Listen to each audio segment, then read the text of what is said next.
les mères d'aujourd'hui ne veulent plus Mmh. être en charge à 100% de la charge parentale, de la charge domestique.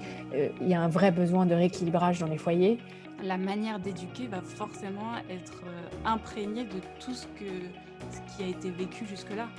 On ne peut pas faire comme les générations d'avant, c'est impossible. Parce que comme les pères n'ont droit qu'à 11 jours, optionnel, l'inégalité, elle est là en fait, hein, elle se creuse pile à ce moment-là. Des nouvelles formes de village, j'ai l'impression, Tout de à fait.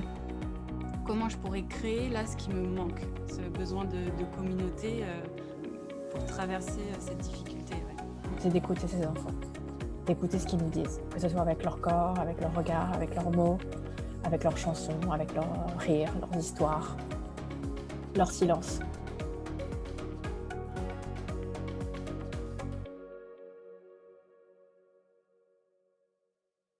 Aujourd'hui, je reçois Claire Tran, actrice, danseuse, maman de 2 enfants, une petite fille de 9 mois et un petit garçon de 3 ans. Et tu es aussi co-créatrice de l'association Parents et Féministes. C'est bien Bonjour ça? Pauline, oui c'est Bonjour. bien ça, exactement, Merci d'avoir accepté mon invitation. Je suis avec super plaisir. contente. Du coup, j'aimerais bien commencer sur ton association. Comment est née l'envie de créer cette association? Alors cette association, Parents et Féministes, je l'ai cofondée avec un groupe de mères que j'ai rencontré après la naissance de mon fils, qui a donc aujourd'hui 3 ans. Après la naissance de mon fils, je me suis retrouvée, dans le nouveau monde de la parentalité et ça a été assez violent en fait. Hem, je me suis rendu compte que j'avais été mal préparée, et que je m'étais retrouvée un peu seule et dans cette solitude et dans les difficultés que j'ai pu rencontrer, est née, l'envie de faire quelque chose, d'agir pour les mères Mmh. et pour les parents, mais surtout pour les mères. Donc la nouvelle mère que j'étais, je me débattais un peu et je me suis sentie, investie un peu d'une mission de m'engager pour les mères et pour que l'arrivée d'un enfant, se passe mieux que la façon dont je l'avais vécu et donc cet engagement, qui était en fait nourri de pas mal de colère et de déception, m'a poussée à rencontrer d'autres mères qui vivaient en fait la même chose et ça a été aussi rassurant de voir que je n'étais en fait pas seule à vivre ça de cette manière et on s'est réunis et ça s'est vraiment fait, pour le coup, au gré des conversations, autour d'un café, d'un verre et on s'est dit que le meilleur moyen d'agir, c'était de faire une association 1901 pour mener nos combats pour les mères et pour les parents et pour les enfants du coup. Et voilà, tout est né de ça et on a déposé les statuts en juillet 2019. OK, d'accord, et comment ça a évolué du coup, qu'est-ce que quelles actions principales vous avez mis en place? Alors, la première action qu'on a voulu mettre en place, ça a été la mise en place de groupes de parole pour les mères. Mmh. Parce que justement, l'expérience commune qu'on vivait, c'était l'isolement et le besoin d'échanger, de parler de notre nouvelle maternité, des difficultés, mais aussi des joies qu'on pouvait vivre euh, en postpartum et même après.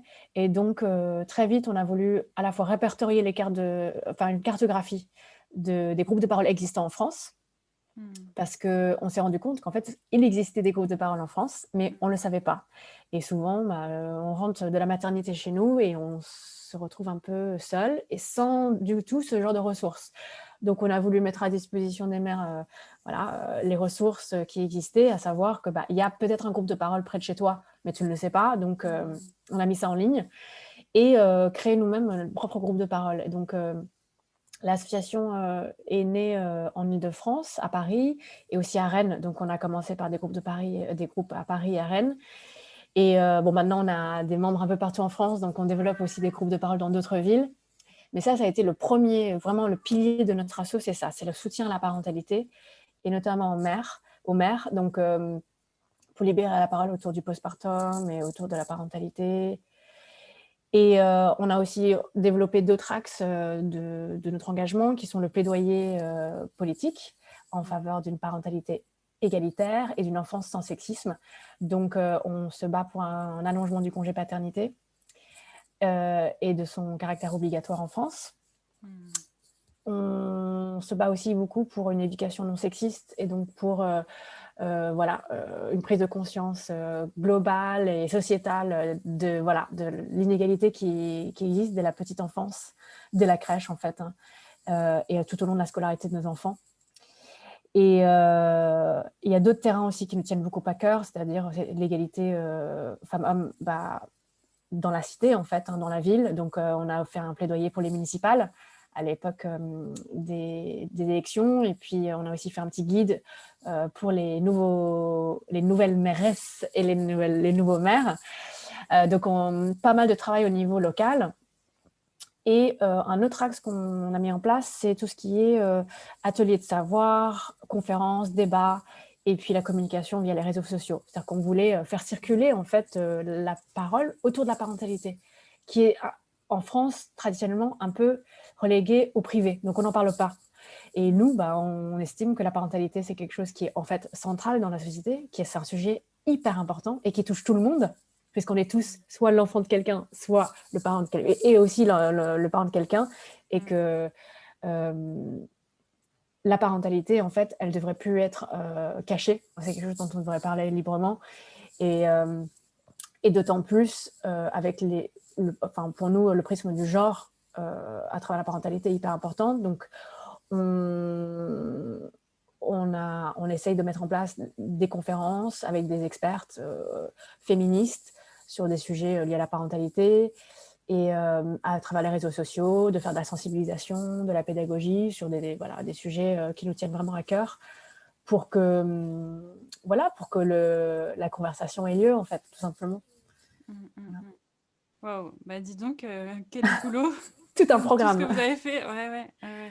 C'est impressionnant. Tu m'as dit que c'était en 2019 que vous avez Ouais, créé on tout a, ça, ouais, on est commencé une à jeune vous asso. regrouper. Ouais. Et Ouais. on était 7 au départ, et puis maintenant on est une trentaine de membres actifs et actives.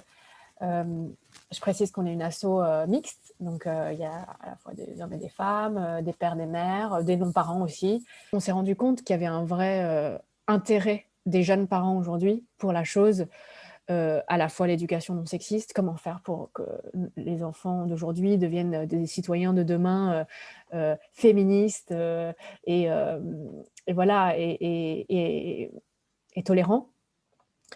Et, euh, et puis un vrai ras-le-bol des mères, en fait.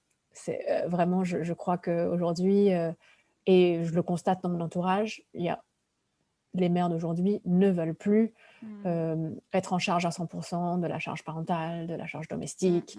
Il y a un vrai besoin de rééquilibrage dans les foyers. Donc, on s'est retrouvés, en fait, oui, à grandir très vite. L'asso s'est vachement développée. Et puis, on a des gens très impliqués et qui viennent de milieux très différents, ce qui permet de déployer en plus nos forces sur des sujets divers et variés. Donc, ça, c'est vraiment chouette. Et l'action se développe formidablement bien en ce moment. Ouais. Effectivement, les générations d'avant, ça n'avait rien à voir. Bon, il y a la génération encore d'au-dessus qui est tombée enceinte vers 20 ans et vraiment, c'est sortir de l'école puis fonder une famille. Et ensuite, il y a eu les mères qui ont goûté un peu à l'indépendance, mais tout ce qui était foyer, c'était logique de prendre cette place auprès des enfants. Et ensuite, il y a ta génération, la nôtre, qui, qui a, qui avait vraiment vécu toute cette période de profession indépendante, de goûter, d'explorer, de voir ce que c'est le monde et ensuite fonder une famille, forcément, euh, le, le- les idées, le, la manière d'éduquer va forcément être imprégnée de tout ce qui a été vécu jusque-là. On ne peut pas faire comme les générations d'avant, c'est impossible. Mm. Mm. Oui, oui, il y a eu une vraie émancipation des femmes qui fait qu'aujourd'hui, la maternité n'est plus le centre et le but ultime d'une vie. On a une vie propre avec un métier, des loisirs, une vie sociale et en effet des enfants. Et aujourd'hui, ça nous paraît mmh, injuste d'être relégué uniquement au foyer et à la sphère parentale. On a le droit de se développer dans tous les autres domaines, sans pour autant, comment dire? Cumuler tous les jobs et se Mmh. retrouver, en fait, ouais, c'est ça, se retrouver avec 100 de la charge parentale plus 100 de notre vie professionnelle. C'est-à-dire qu'à un Mmh. moment donné, Ouais. il faut, être une équipe. Et je crois qu'aujourd'hui, la génération, des parents dont je fais partie et les plus jeunes encore plus, estiment que la parentalité, quand on fait un enfant à 2 en tout cas, elle doit s'assumer à 2 et que, par exemple, être père, ce n'est pas seulement un droit, c'est aussi un devoir. Mmh. Et c'est ce qui accompagne notre, plaidoyer pour l'allongement du congé paternité parce que ça commence par là, en fait. On devient père, au moment de la grossesse et au moment de l'accouchement. Donc c'est le moment d'y aller et c'est le moment d'apprendre et c'est le moment où justement l'inégalité se creuse, hein, aujourd'hui en France, parce que comme les pères n'ont droit qu'à 11 jours, optionnels, on l'inégalité, elle est là, en fait, hein, elle se creuse pile à ce moment-là et donc la mère devient une experte, en bébé, en soins, en puériculture, en tâches domestiques parce que c'est elle qui est à la maison pendant 2 mois et demi après post-accouchement. Mmh. Donc il faut rééquilibrer ça pour que les pères, puissent prendre leur place correctement et apprendre et devenir des pères à part entière, quoi. Mmh. Ouais. Quand tu parlais d'équipe, tu parlais, de l'équipe, papa-maman? Ouais, Ouais. oui, ou papa ou maman, mais Oui, en tout oui. cas d'équipe des parents. Ouais, bien Ouais, sûr. ouais. Je me demandais si tu incluais aussi, la société aussi, si tu Et formes une ben, équipe avec la société? aussi, pourquoi pas? La société, elle devrait idéalement faire partie de l'équipe, dans le sens où la société devrait soutenir et encourager les parents et nous, on pense qu'il y a un vrai manque de soutien justement à la parentalité de la part de la société, des pouvoirs publics, hein. Mais si d'abord, dans la cellule familiale, il y a un vrai, ouais, une vraie équipe, des 2 parents, quand il y en a 2, hein, heu, ce serait déjà un beau socle pour l'enfant et un soutien à la mère qui vient quand même d'accoucher et qui doit se remettre d'un accouchement et en fait, se retrouver seule à la maison avec un bébé post-accouchement, on peut pas se reposer et ça ouais, ça plante la graine, bah, moi je fais tout à la maison et puis, ben, le père il rentre le soir, du travail et il est fatigué et c'est voilà. Mmh. Donc ça perpétue un cycle, mais évidemment la société devrait faire partie de cette équipe. On dit, voilà, le proverbe qui dit: «Il faut un village pour élever un enfant», c'est toujours vrai. Malheureusement, on habite des grandes villes pour beaucoup d'entre nous, donc Mmh. c'est difficile de recréer un village, un tissu Mmh. social, Mmh. rapproché. Mais j'ai l'impression quand même que cette question du village, je la pose souvent dans mon émission et aujourd'hui, on va créer des villages, autrement, avec la technologie, avec, Parents et féministes, par exemple, tu as créé une association, donc c'était vraiment pour vous regrouper, pour, Mmh, parler ensemble de toutes ces difficultés et donc ça, c'est des nouvelles formes de villages, j'ai l'impression, tout à de fait. ouais, d'aller chercher, comment je pourrais créer là ce qui me manque, ce besoin de communauté, heu heu, pour, hem, pour traverser, cette difficulté, ouais. Mmh mh. Super intéressant et hem et justement, je voudrais revenir avec toi, sur ton premier postpartum, est-ce que tu peux nous dire un petit peu ce qui s'est passé, ce que tu as vécu? Bah oui, bon, c'est très commun en fait, hein, Mmh. j'ai eu mon fils, ma grossesse s'est déjà très bien passée, voilà, sans complications, j'ai accouché dans de très bonnes conditions, hem et en fait, et donc je voulais, absolument allaiter mon enfant donc heu et la mise en place de l'allaitement s'est pas passée voilà, comme prévu et encore faut-il le prévoir, hein, parce qu'en fait, on vous dit pas grand-chose. Mais bon, je me faisais comme beaucoup l'idée que, bah, on le mettait au sein et puis voilà, Mmh. il a tété. Bon, bah, ça Mmh. s'est pas passé comme ça. Ça a été beaucoup plus douloureux, difficile. La mise en place s'est mise en place, sur plusieurs semaines, il y avait beaucoup de douleurs. Donc déjà, ça a été dur, hem et je crois que l'expérience de l'allaitement et la pression que je me mettais, sur ce sujet-là précisément, à, à créer une petite brèche, un peu une faille, voilà, une fragilité chez moi qui m'a traversée pendant plusieurs mois après. J'ai pas fait de dépression postpartum. En revanche, je crois que mon baby blues a vraiment, un peu duré et l'allaitement a été, vraiment, je pense, un déclencheur et c'est là que c'est un peu cristallisé, moi, mon mal-être. Une fois que ça a été mis en place, ça a été très bien, mais globalement, oui, je me suis sentie peu soutenue, peu entourée. J'ai fait appel à une consultante en lactation au bout de quelques semaines parce que j'en pouvais plus. Donc ça a été vraiment, salvateur et cette femme, a été, formidable. Vraiment, elle m'a beaucoup aidée. D'ailleurs, je l'ai fait appel la 2e fois quand j'ai eu ma fille. Hem, je La parenthèse là-dessus d'ailleurs, c'est que je trouve que les consultantes en lactation, ça devrait être remboursé par la sécu en fait, hein, parce que c'est vraiment, ou alors que les sages-femmes soient formées pour ça, pour qu'en effet, il y ait un vrai accompagnement des femmes qui souhaitent allaiter. Hem, donc ouais, ça a été rude. Moi, j'ai accouché au mois de mai, donc j'ai eu quand même, une partie des vacances, d'été avec mon compagnon, donc qui a été présent et ça, c'est une vraie chance parce que je sais que c'est pas le cas de la majorité des gens, dont le père prend 11 jours, voire moins. Donc j'ai eu, pas mal de présence de mon compagnon et pourtant, ça a quand même été dur et je crois que c'est là, en fait, où aujourd'hui ça nourrit vraiment mon envie de me battre pour les mères et pour les parents.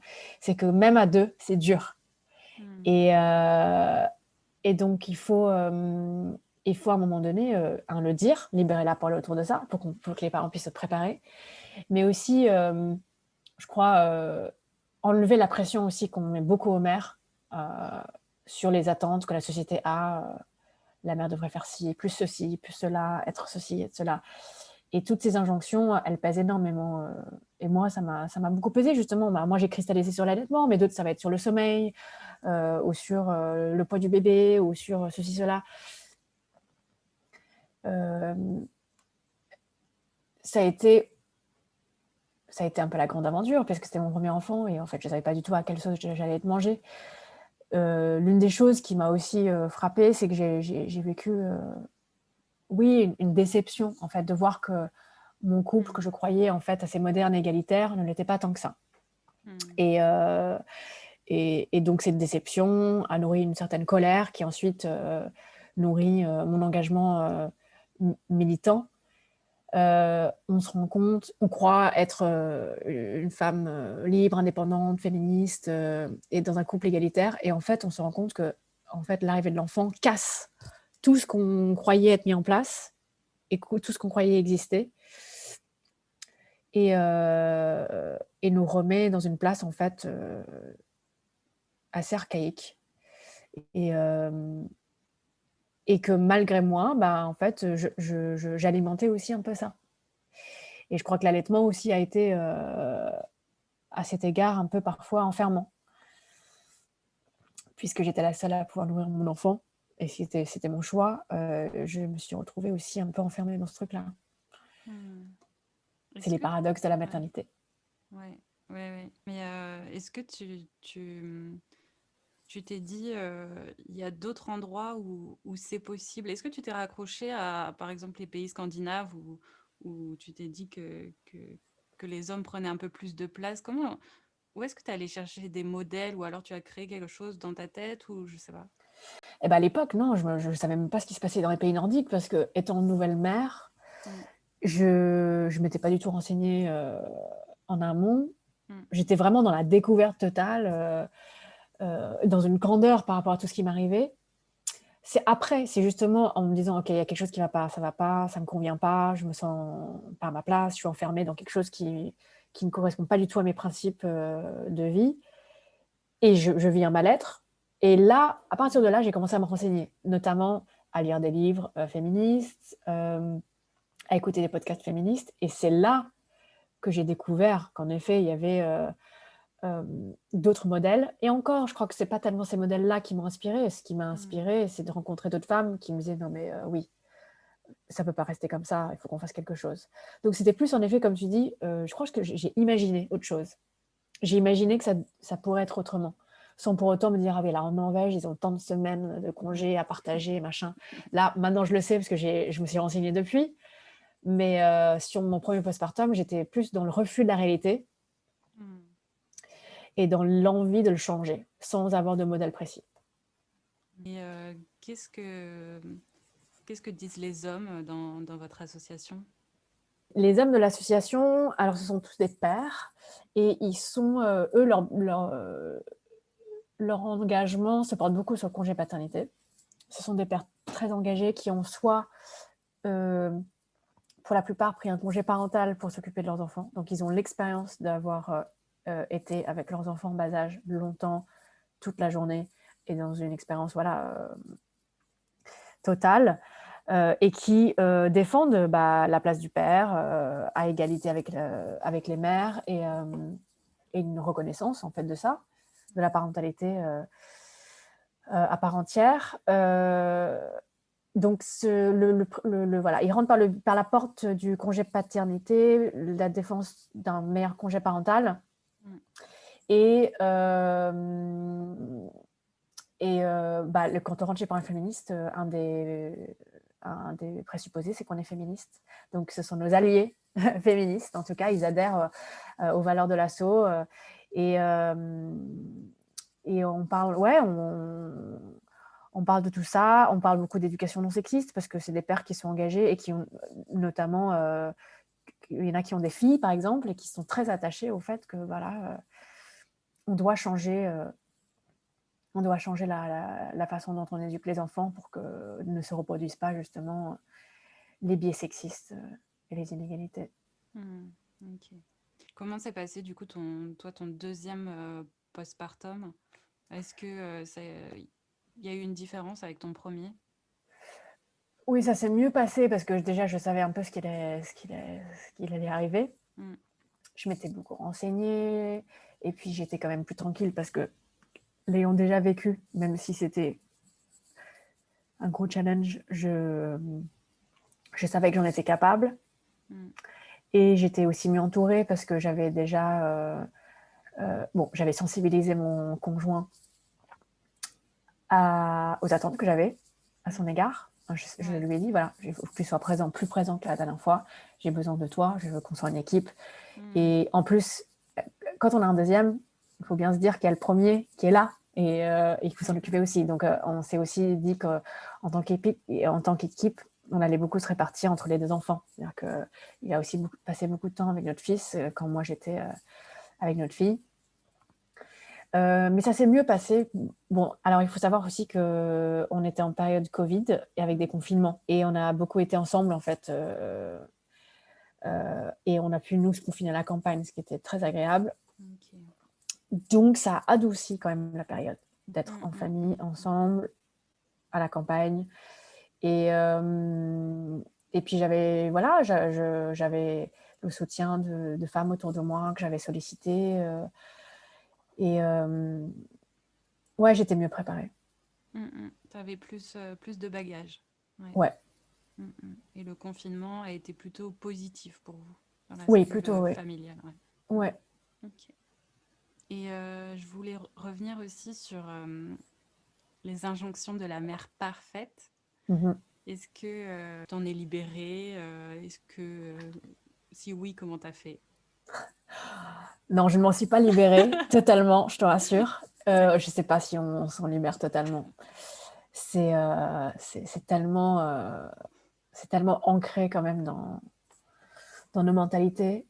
Mmh. Non, je ne m'en suis pas libérée. En revanche, j'essaye d'être quand même plus gentille avec moi et de souffler un coup. Mmh. Heu, non, ce qui est difficile, oui, c'est quand même la culpabilité permanente de pas faire assez bien, j'aurais dû faire ci au lieu de faire ça, j'aurais pas dû crier. Mmh. Hem, mais avec un deuxième, on est quand même un peu plus décontracté, hein, sur certains trucs. Voilà, on est moins stressé sur le nombre de couches à changer et sur, bon, est-ce qu'on a bien nettoyé? Je stérilise plus les biberons, par exemple. Vraiment, il y a des trucs, la tétine qui tombe par terre, ouais, ouais, bah, hop, on n'a rien vu. Donc Tout ce qui est hygiène, quand même, je suis vachement plus détendue. Et, euh, et les injonctions de la société, elles sont là, elles sont tout le temps là.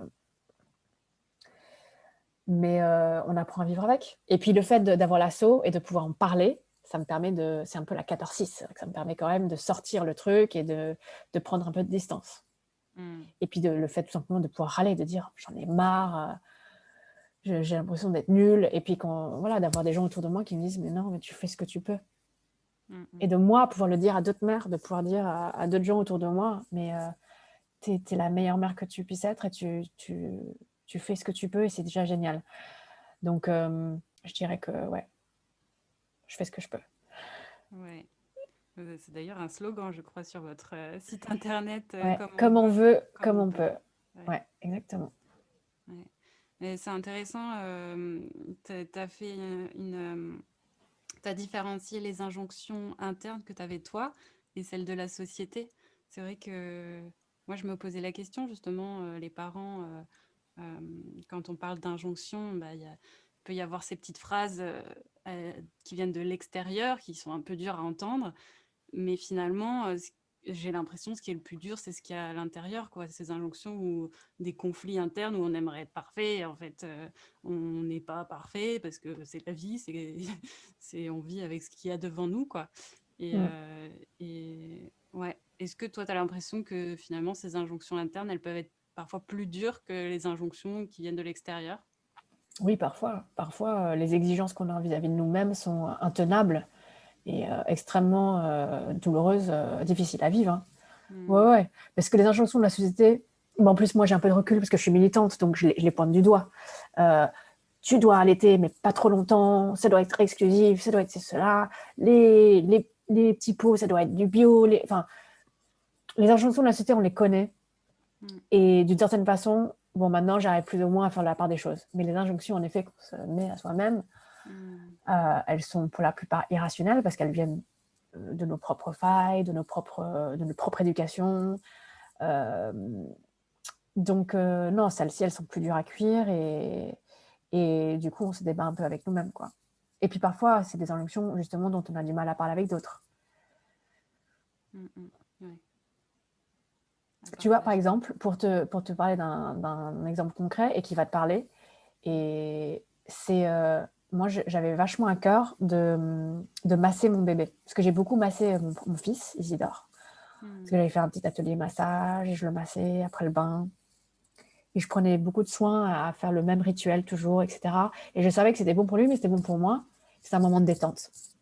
Et Hmm. quand ma fille est arrivée, je voulais reproduire la même chose et j'ai pas réussi Hmm. parce Hmm. que je manquais de temps, parce que j'avais pas l'autre enfant. En fait, avoir deux enfants, c'est pas du tout la même temporalité. Donc, je n'arrivais pas à accorder ce même temps et à sacraliser ce temps avec elle.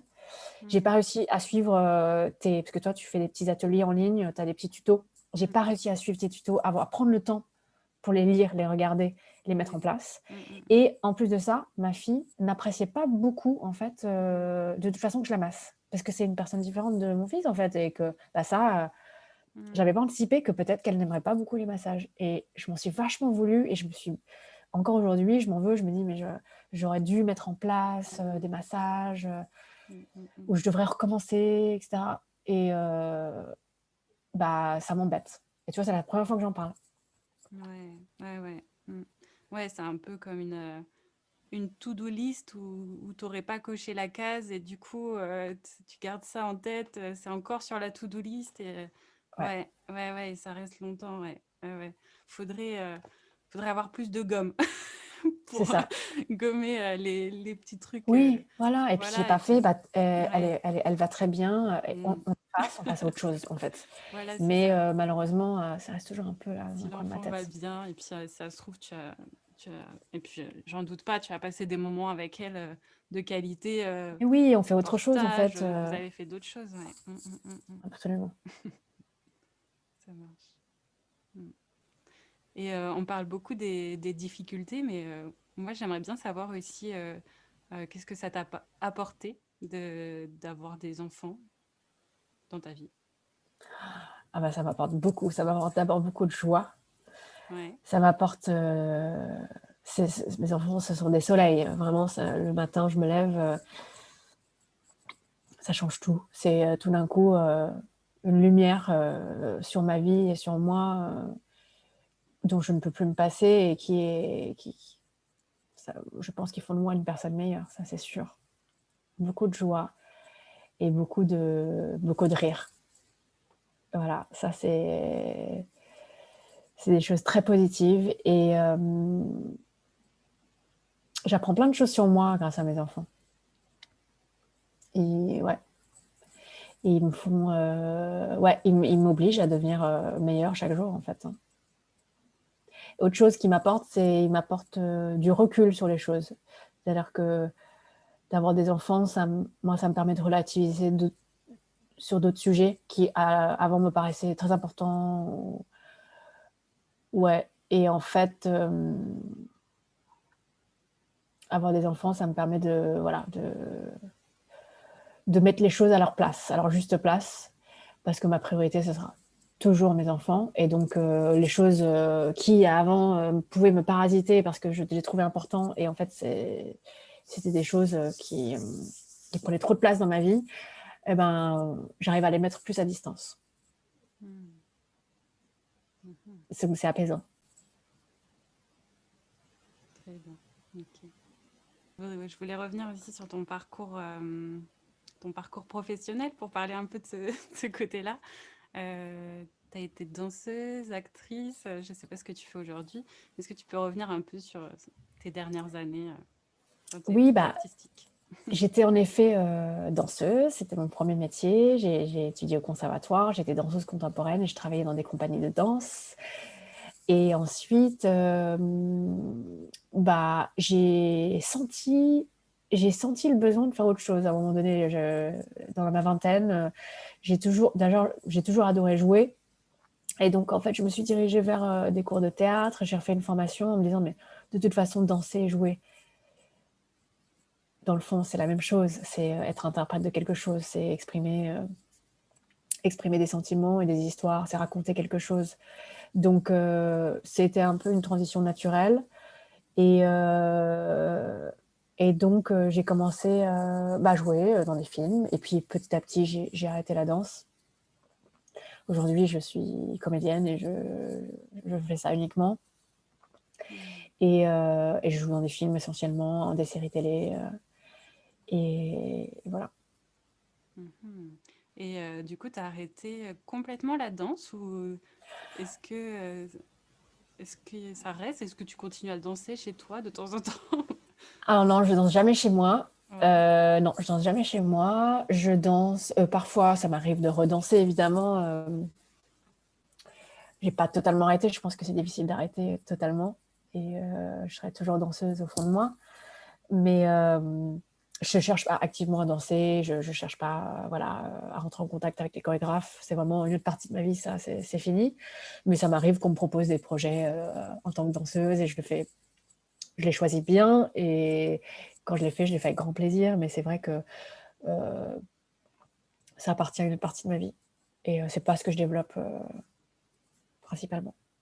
Et à quel moment est arrivé ton désir d'enfant? Est-ce que c'était une évidence pour toi d'avoir des enfants ou pas? Ouais, j'ai toujours voulu des enfants. C'était une sorte voilà, d'évidence. Voilà, depuis que je suis enfant ou ado, je savais que j'aurais des enfants, mais c'était assez abstrait.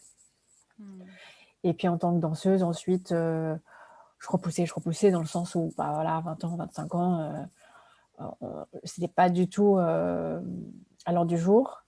Et arrivant à l'âge de 30 ans, j'ai commencé à me dire, mince, c'est vrai que si je veux faire des enfants, il ne faut pas que je tarde trop. Mais ça me faisait super peur parce que quand on est artiste, et d'autant plus quand on fait un métier avec son corps, ou un métier d'image comme comédien, voilà, prendre le temps d'une grossesse, c'est pas évident. Donc, j'avais super peur de ça. Mais après quelques années de réflexion, quand même, je me suis rendu compte que mon désir de devenir mère était quand même plus important que juste être disponible pour tourner ou pour être sur scène, et que de toute façon avoir des enfants, ça n'empêcherait absolument pas de travailler. Au contraire, que ça m'apporterait quelque chose de plus. et que je pense que avoir des enfants ferait de moi une meilleure interprète. Mmh. Et donc, je me suis lancée à l'âge de 32 ans, je suis tombée enceinte. Euh, j'ai vraiment bien fait. Et rétrospectivement, aujourd'hui, je me dis, mais j'aurais même pu avoir des enfants plus tôt si j'avais su que c'était possible de tout faire. Mmh. D'accord. OK, et du coup, comment tu t'es organisée après, tu as fait des pauses? Comment tu t'organises aujourd'hui? Comment je m'organise aujourd'hui? Mon fils, il est scolarisé et ma fille, elle est gardée. Donc, en fait, ça me permet de travailler la journée sans problème. Et puis, si je dois partir en tournage, on s'organise avec mon compagnon, une nounou. On arrive à composer. En fait, de toute façon, ça a été dit avec mon compagnon que voilà, mon travail, c'est aussi central dans ma vie. C'est très important pour moi, ma carrière et mon envie de travailler. Donc, on se débrouillera toujours. Mmh. Là, en ce moment, par exemple, je suis au théâtre, à Paris, donc ça me permet de répéter la journée, d'être là le soir, pour coucher les enfants, il y a aucun problème. Mmh. OK, et donc toi, c'était important pour toi de reprendre rapidement? Est-ce que le fait de travailler, ça te permet aussi d'avoir une meilleure relation avec tes enfants, tu penses? Ou pas? Oui, parce que pour moi, j'ai jamais envisagé la maternité comme étant, full-time. Je comprends tout à fait qu'il y ait des mères qui gardent leurs enfants jeunes, avant l'école et qui soient avec eux 100 % du temps. Moi, ça a jamais été, mon envie personnelle. Heu, Moi, je suis une meilleure mère parce que je suis aussi, autre chose. Une actrice, une danseuse, une femme, une amie, une sœur, une compagne, et c'est parce que je suis toutes ces choses par ailleurs et que je sors de la maison que quand je rentre à la maison, je suis une bonne mère. Vraiment, j'ai besoin de cet équilibre-là, Mmh. et donc c'est important pour moi de m'aménager du temps pour moi, que ce Mmh. soit professionnel ou social, heu, je c'est très important. Mmh. Et tu disais tout à l'heure que ça pouvait impacter ta manière d'interpréter. Mmh. Est-ce que ça, tu l'as ressenti, cette transformation dans ton jeu d'acteur? Je sais que j'ai vu que tu faisais de la photo aussi. Est-ce que tu as senti des différences? Alors, je saurais pas pointer du doigt exactement comment ça m'a transformée, mais clairement, je suis plus la même, et je pense que c'est pour le mieux. Moi, j'ai l'impression d'avoir mûri, beaucoup en ayant des enfants, et je pense que ça fait de moi une meilleure interprète. Je suis plus calme, je suis plus focus, j'arrive mieux à me concentrer. Mais peut-être parce que justement, le temps quand je ne suis pas avec mes enfants, comme je sais que ce temps-là est compté, et ben, j'essaye vraiment de m'appliquer, d'être, très présente dans les moments où je travaille, parce que voilà, je sais que quand je ne suis plus au travail, bah, je suis avec mes enfants, et que je dois, profiter au maximum de ce temps-là, et que pour moi, être sur un plateau de tournage, c'est encore plus précieux qu'avant, en fait. Donc, ça fait ouais, ça me permet d'être plus focus, et d'être encore plus dans le plaisir, finalement. Hmm, ok. Et avec tes enfants, est-ce que tu partages tes passions d'une manière ou d'une autre? Ou ça reste clivé, chaque chose de son Bah, côté? cliver, non, parce qu'on est dans une maison où on aime bien faire circuler tout ça, on danse à la maison, on écoute de la musique, alors mes enfants sont trop petits pour regarder des écrans, nous on a 0 écran à la maison, donc ils regardent pas encore de films, mais quand ils seront en âge, je vais être ravie de partager, mon amour du cinéma avec eux. Hem, mais on danse, on chante, on joue, par exemple, quand je lis des histoires avec mon fils, j'adore faire des voix, faire des personnages, donc bon, voilà, d'interpréter au maximum les histoires pour enfants. Donc ouais, ça circule, ouais, bien Ouais, sûr. ouais, ouais. D'accord, ouais. Et la culture est hyper importante. Avant le Covid, j'emmenais mon fils au théâtre, voir des pièces pour enfants. C'est hyper important. Moi, enfin, mon compagnon et moi, on a à cœur que nos enfants aient accès à autant de culture que possible. Et faut que je te dise un truc, c'est que hier soir, j'ai regardé Comme il respire. Ah! Donc le documentaire de Claire Patronic, c'est Ouais, ça? ouais, Et donc pour ceux qui nous écoutent, je vous invite à le regarder parce que c'est très intéressant. C'est l'histoire d'une réalisatrice qui va à la rencontre de 5 danseurs, donc c'est ses anciens amis de danse du conservatoire, ouais, c'est ça? ouais. Et, euh, et donc elle est revenue à votre rencontre pour voir comment vous aviez évolué au niveau de la danse, euh, au niveau de vos choix professionnels. Elle qui a arrêté la danse de son côté, elle se posait des questions. Mm. Mmh. Et c'est hyper touchant pour moi, du coup, de te voir aujourd'hui, parce que j'ai l'impression d'avoir fait un bond dans le temps.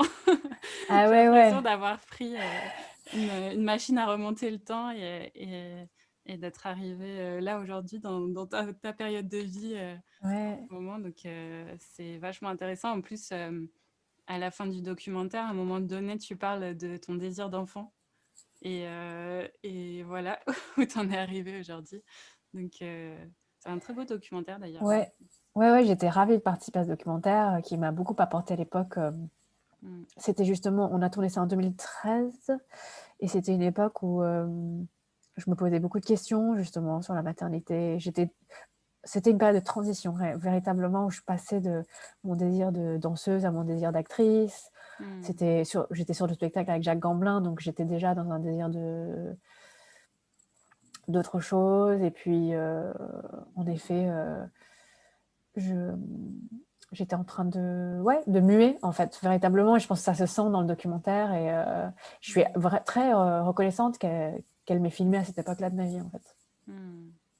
Mais Mm. j'imagine pour toi, ça doit être vraiment, ouais, comme un bond dans le temps, parce qu'on passe de Claire de 2013 à celle de 2021. Je suis clairement plus la même personne. Et en même temps, Bah oui, il y aura toujours cette Claire-là en moi, bien sûr.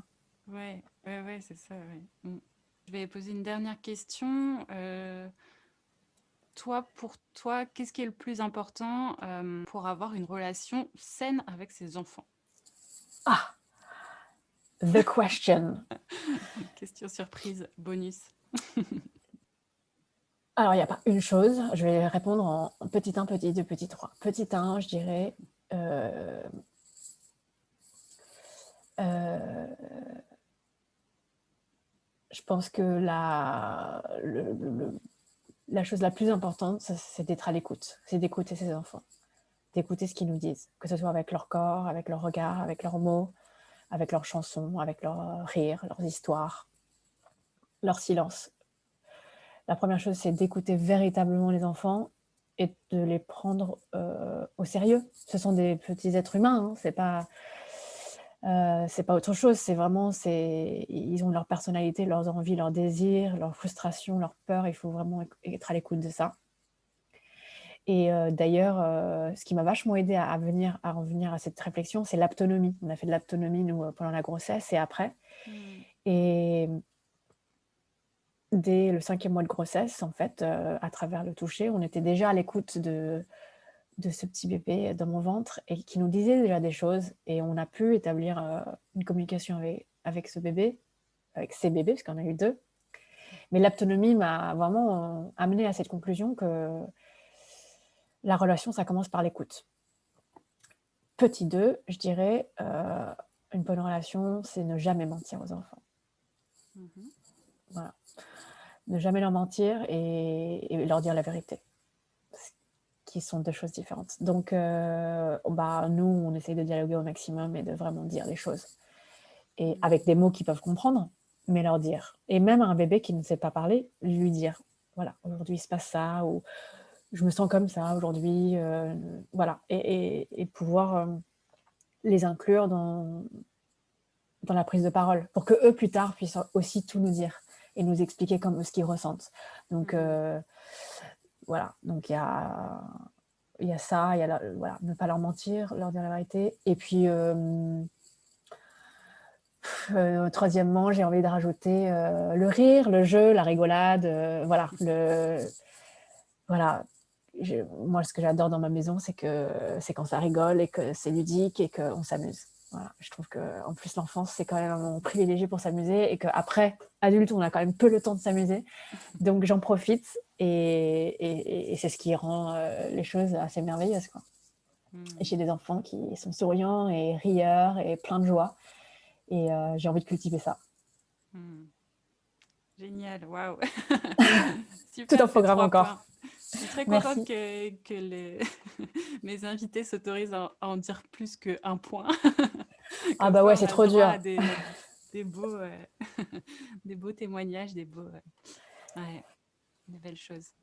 Bah, écoute, merci Claire, pour cet échange. C'était très intéressant.